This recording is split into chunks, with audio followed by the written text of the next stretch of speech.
power on the unit, 3 icons will illuminate. The blue icon indicates power, the flame icon indicates that the flame effect is on, and the numerical icon indicates which of the 6 flame levels are in use. The flame effect levels adjust from the brightest setting 6 to the softest setting 2. Flame setting 1 will deactivate the multicolor spectrifier effect and project a traditional flame at full brightness. Use the control panel or the remote to turn the heater on. You'll know it's operational when the thermometer icon and numerical temperature readout are illuminated. The heater's thermostat can be set between 62 and 82 degrees Fahrenheit. When you activate the sleep timer, you'll see an hourglass icon and a numerical readout.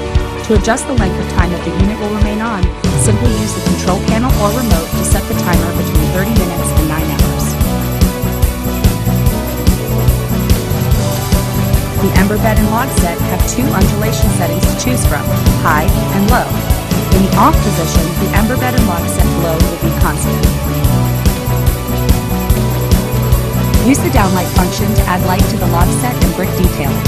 Setting 1 turns on the downlight, and setting 2 will make the light dim and brighten at random to create a shadowing effect that mimics light cast off from a traditional wood-burning fire.